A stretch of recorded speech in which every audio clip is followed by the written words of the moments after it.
Have you ever imagined discovering that your marriage started as a bet?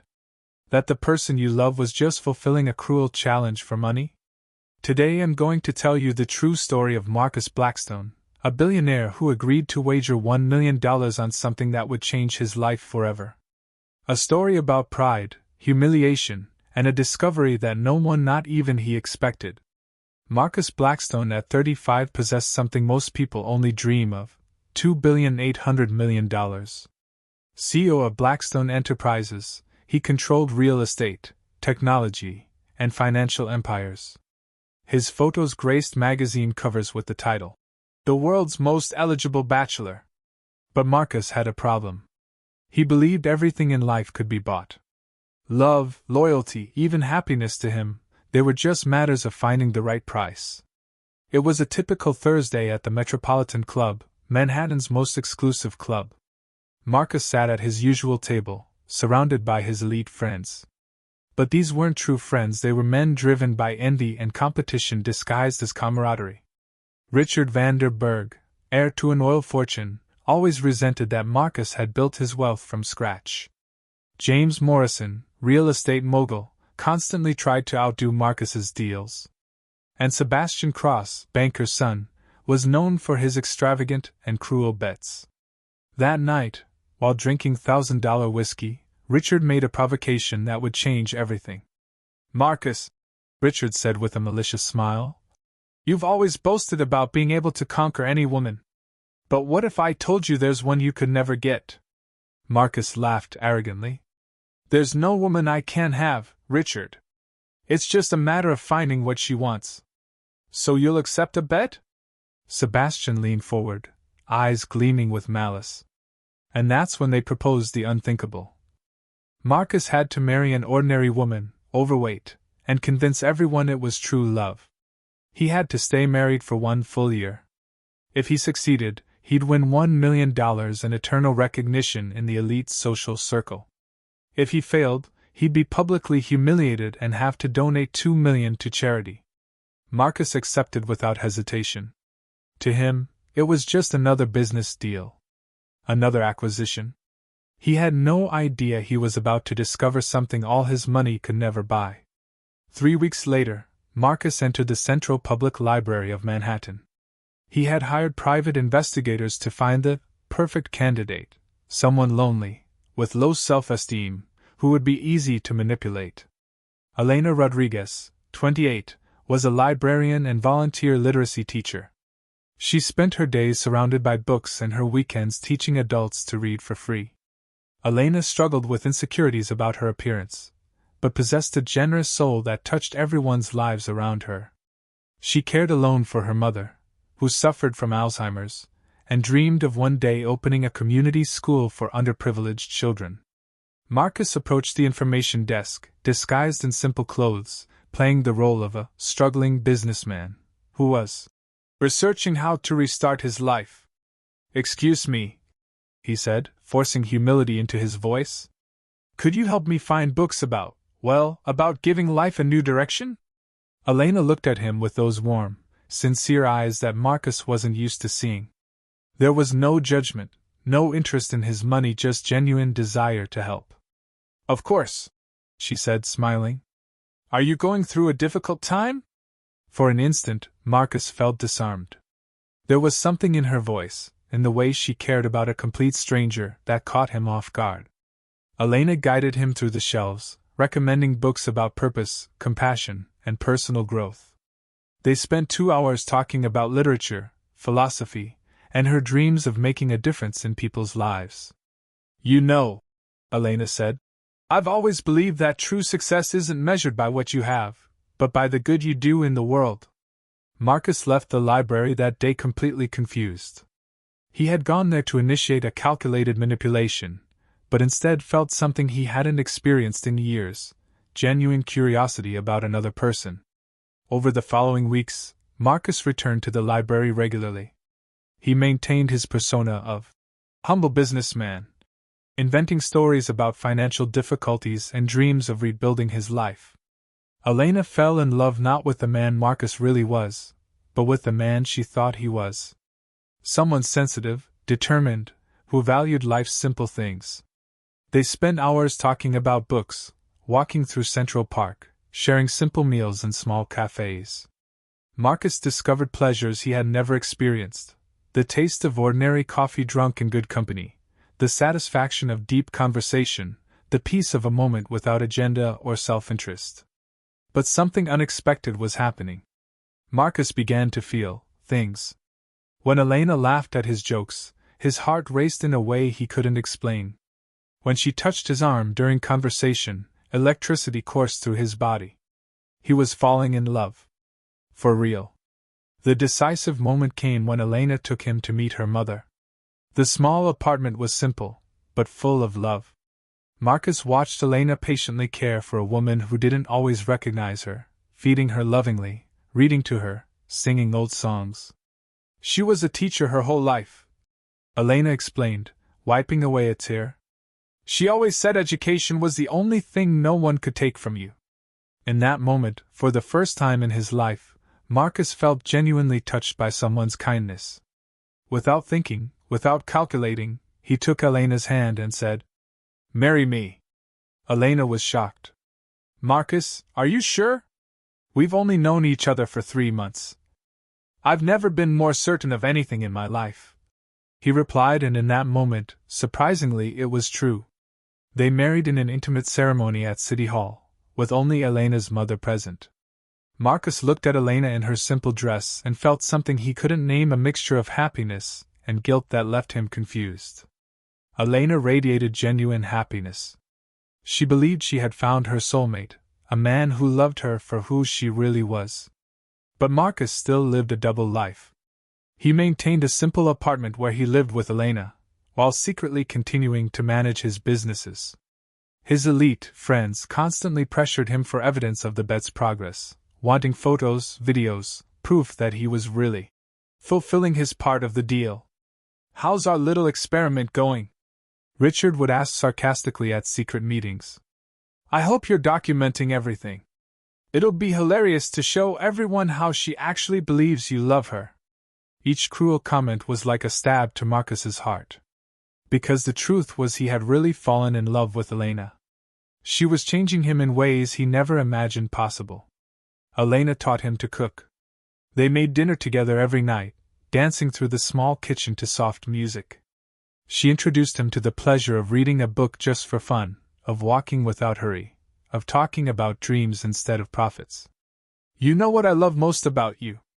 Elena said one night, nestled in his arms. "It's how you make me feel like I'm the most beautiful woman in the world." Marcus felt his heart break. Because he knew she was the most beautiful woman in the world, not for her appearance, but for her pure soul. And he was betraying that every day. 8 months passed. Marcus was completely transformed, though Elena didn't know it. He had become genuinely generous, patient, caring. For the first time in his life, he put another person's needs before his own. But the weight of the lie was consuming him. It was on a Tuesday morning that Elena's world collapsed. She was looking for insurance documents in Marcus's car when she found a forgotten folder in the glove compartment. Inside were contracts, photos of her taken without her knowledge, private investigator reports about her personal life, and worst of all, a document detailing the bet's terms. Elena read everything with trembling hands. Marcus's true identity. The value of his fortune. Friends laughing at her behind her back. Bets about how long he could stand being with her. When Marcus came home that night, Elena was sitting at the kitchen table with the documents in front of her. Her tears had already dried, leaving only deep pain in her eyes. "Who are you?" she asked with a broken voice. Marcus felt the world collapse. "Elena, I can explain." "Explain what?" "That our entire marriage was a lie? That you're using me to win a bet? That your friends have been laughing at me for months?" "At first, yes," Marcus admitted, his voice failing. "But Elena, I really fell in love with you.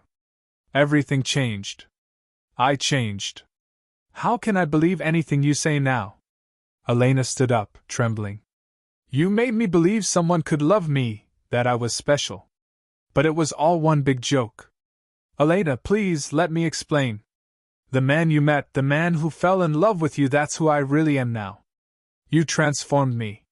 But it was too late. Trust was broken. Hearts were shattered.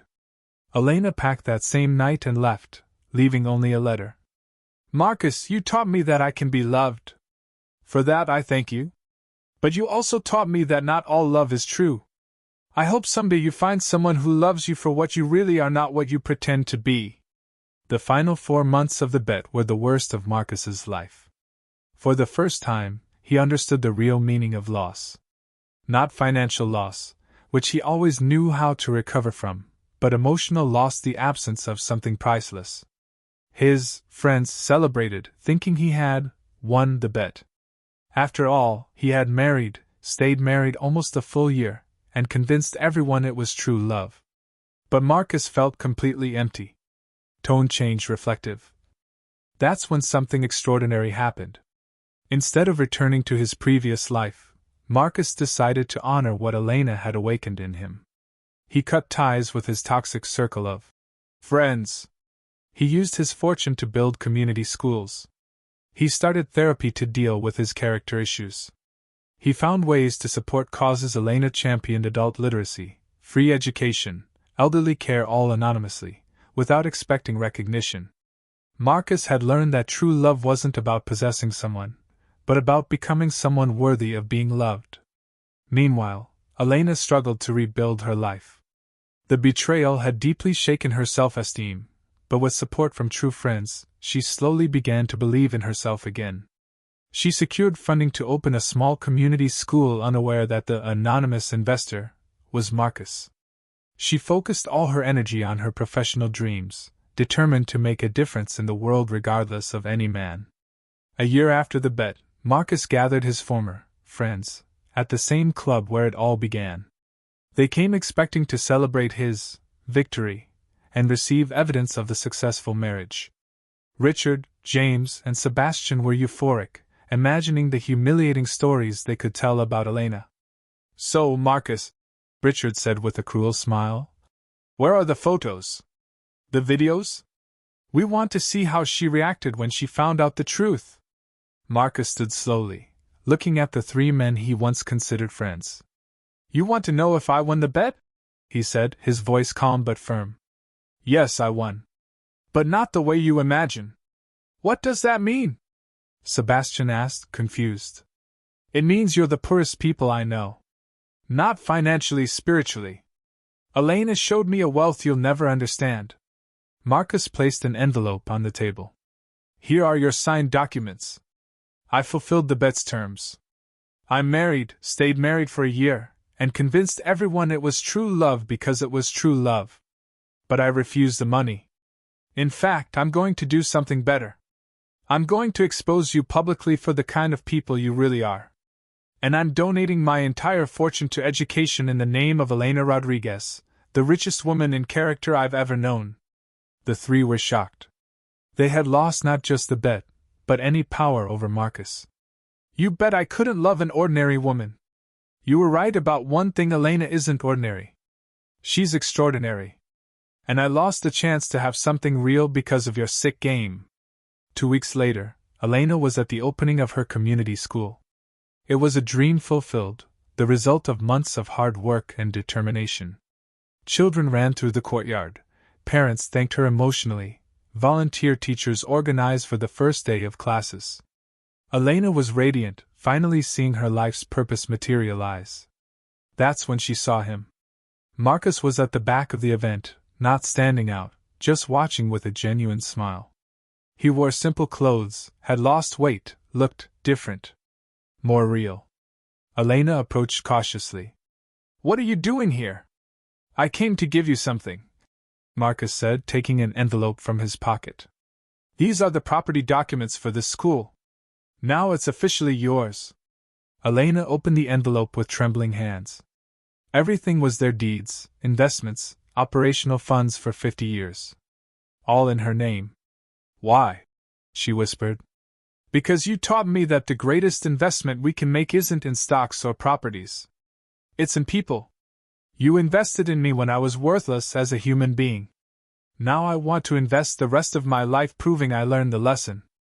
Marcus, I can't accept this. Elena, he said, his voice choked. I ended that toxic circle of friends. I donated 90% of my fortune to education. I spent this entire year trying to become the man you deserved from the beginning. I'm not here asking for forgiveness or a second chance. I'm here to thank you. You saved me from an empty, meaningless life. This school is just my way of saying thank you. Elena looked at him for a long moment, seeing genuine changes that went beyond words. There was real humility in his eyes, a peace she had never seen before. You really changed, didn't you? She said softly. Completely. And all thanks to you. 6 months later, Marcus and Elena were working together at the school not as husband and wife, but as partners in a shared mission. They had slowly rebuilt their relationship, this time based on complete truth and mutual respect. Marcus had learned to live with less luxury, but with much more purpose. Elena had learned to trust again, seeing consistent actions instead of just beautiful words. That Thursday at the Metropolitan Club, Marcus thought he was betting $1 million. Actually, he was betting his soul and winning something infinitely more valuable. Elena taught him that true love isn't about finding someone perfect, but about becoming someone worthy of love. And sometimes, people can truly change when they find a reason to be better. Marcus discovered that the greatest wealth isn't in what you possess, but in who you become for love of someone.